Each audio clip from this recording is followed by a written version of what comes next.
Сүхбаатарын талбайг тойруулж босгосон дөрвөлжин боржин чулуунууд ямар учиртай эд болох нь иргэдийн анхаарлын төвд 2 өдөр байлаа. Хэн хаанаас ямар зорилгоор байрлуулсан нь тодорхойгүй энэ чулууны талаар нийслэлийн засаг даргын тамгын газар, хот өгчлөлтийн газраас сургалаад ч мэдээлэл олдсонгүй. Харин чулуунаас үүдэлтэй бяцхан талцал энэ өдрүүдэд иргэдийн дунд өрнөв.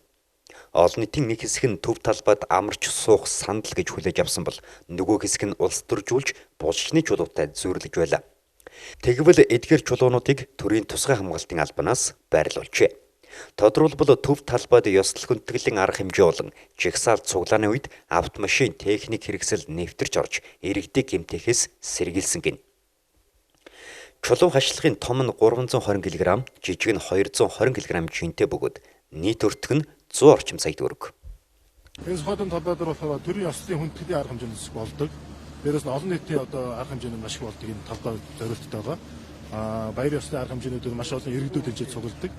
За энэ нөхцөлийн асуудлууд зөвхөн өнөөдөр яригдж байгаа асуудлууд биш. Энэ 2016, 2017, 2018 онуудад бол энэ сухатын талбай руу сухтуугаар тээврийн хэрэгслэр нэвтрэх, тэрийн зорилгоор автомашин хулгайлсан иргэн зугтаж явж байхдаа жуулчин мөргөх, сухатын талбайд жигсаал цуглааны үеэр автомашин шахтаахаж оролдох, хамгийн ойрын жишээ хэмээн 2019 оны 9 сард энэ элчин жуух барих төрийн ёслолын арга хэмжээний үеэр цагдаагийн хамгаалтын хайс төмрийг тийм ээ саадыг нэвтэрч орж ирсэн тийм тохиолдол гарсан. Тэгэхээр энэ сухатын талбай маань өөрөөсөө онцлогтой талбай байдаг. Ерөнхийдөө төрийн ёслолын арга хэмжээж болдог, иргэдийн олон нийтийн арга хэмжээнээс болдог. Энэ бол цэвэр иргэдийн аюулгүй байдлын төлөө хийж байгаа зүйлсүүд. Тэгэхээр бусад орнуудын яг стандарт жишгийнхэн дагуу хийж байгаа. Боржин чулуун хаалтны хөрөнгийг нийслэлээс гаргасан боловч байрлуулсан хонь нь мэдсэн хотын дарга энэ хаалтны загвар хийцийг голонгуу гаган хэллээ.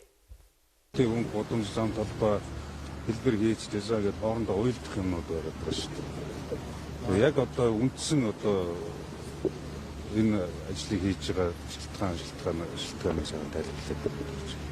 Энийг бол яг энэ хэлбэрээр нь бид нар үлдээж аваад гэдэг юм уу? Ингээд ахаар наагчнууд бас шаардлага анхахгүй л байгаа юм.